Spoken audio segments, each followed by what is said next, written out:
مزید ویڈیوز دیکھنے کے لیے ہمارے چینل کو سبسکرائب کیجیے اور بیل آئیکن کو کلک کیجیے۔ نوجوانوں سے میں مخاطب ہوں، ان جوانوں سے جنہوں نے کام شروع کیا ہے، جو چاہتے ہیں کہ ان کی زندگی کے اندر برکت ہو، صحت میں برکت ہو، ان کی کمائی کے اندر برکت ہو۔ کون نہیں چاہتا؟ آپ ابھی جوان ہوئے ہیں، آپ نے ابھی کام کرنا شروع کیا ہے، آپ کے پاس ایک تابناک مستقبل ہے اور آپ چاہتے ہیں کہ میرا مستقبل روشن اور تابناک ہو۔ اسی طرح میں مسلمان سے پوچھنا چاہتا ہوں کہ کیا آپ کو اگر میں ایک ایسا پیکیج بتاؤں کہ آپ اللہ کے گھر جانے کا ثواب حاصل کر سکتے ہیں، یعنی میں اگر براہ راست آپ سے سوال پوچھوں کہ کیا آپ حرمین شریفین جانا چاہیں گے؟ کیا آپ حج پہ جانا چاہیں گے؟ کیا آپ ایک ایسا حج کرنا چاہیں گے جو کہ اللہ کو قبول ہو جائے؟ کیونکہ ایسے بہت سارے لوگ جاتے ہیں اور یہ اللہ ہی بہتر جانتا ہے کہ کس کا حج قبول ہوتا ہے اور کس کا حج قبول نہیں ہوتا، یعنی جس کو ہم حج مقبول کہتے ہیں۔ اور اگر میں یہ چاہوں کہ میرا حج بھی مقبول ہو جائے، میں اللہ کے گھر بھی چلا جاؤں، یعنی میں حج کی سعادت اور فریضہ ادا کر دوں، اور ساتھ میں یہ بھی کہوں کہ اس کے اندر آپ کے اوپر کوئی فائنینشیل برڈن بھی نہیں آئے گا، آپ کو پیسے بھی نہیں دینے پڑیں گے۔ کوئی ایسا مسلمان ہے جو یہ سن کے کہے گا کہ جی میں جانا نہیں چاہتا؟ حدیث رسول صلی اللہ علیہ وآلہ وسلم کہ اپنے والدین کو پیار کی نظر سے دیکھنا حج مقبول کے ثواب کے برابر ہے۔ اس کا مطلب یہ ہے کہ وہ فریضہ حج جو کہ قبول ہو جائے اللہ کے گھر جانے کا، وہ آپ کے گھر میں موجود ہے۔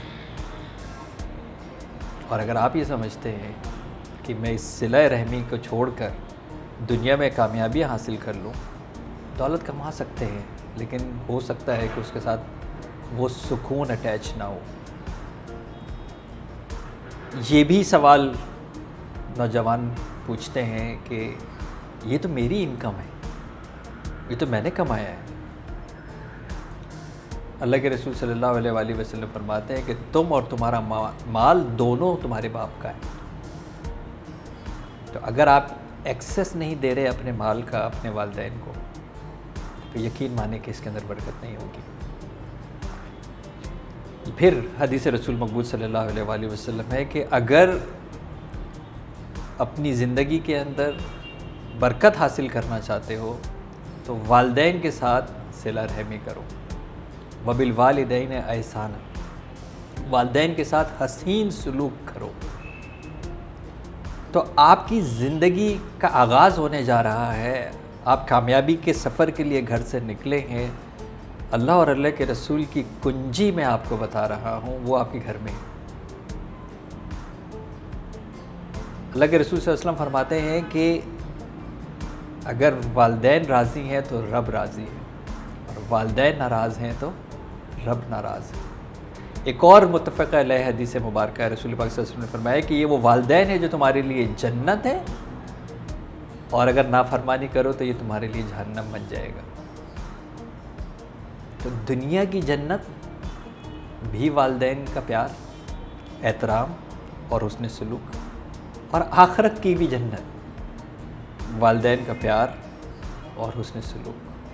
فیصلہ آپ خود کیجئے کہ اگر آپ چاہتے ہیں کہ اس دنیا کے اندر، آپ کی زندگی کے اندر، رزق کے اندر، صحت میں، رشتوں میں برکت ہو، اور یہ چاہتے ہیں کہ آپ اتنے قریب اللہ سے ہوں کہ آپ کو اللہ کے گھر کی زیارت کا ثواب ملے، تو وہ کنجی آپ کے اپنے گھر میں ہے۔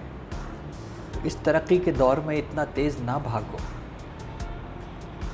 کہ اپنی جو سورس ہے، جو اپنا جو سرمایہ ہے، جو آپ کا فاؤنڈیشن ہے، اس سے غافل ہو جاؤ۔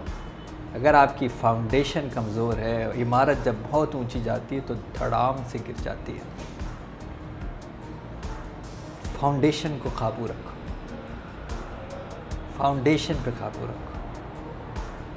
وہ بد نصیب ہے، دین کہتا ہے وہ بد نصیب ہے جن کو والدین میں سے کوئی ایک ملے اور وہ ان کی خدمت کر کے جنت حاصل نہ کر پائے، وہ بد نصیب ہے۔ اللہ کے رسول نے جہاد جیسی سعادت سے روک دیا اگر ماں باپ کی خدمت مقدم ہے اور ماں باپ کو آپ کی ضرورت ہے۔ سوچیں کہ کتنا مقام ہے اور کتنا فائدہ ہے آپ ہی کا۔ تو آج جو نکل رہے ہیں کمانے کے لیے، ان کی دعائیں، ان کا خیال، ان کا حسن سلوک، یہ ایک کنجی ہے آپ کی کامیابی کی۔ یہ لے کے ساتھ جائیے، اس دنیا کی آفات سے آپ محفوظ رہیں گے۔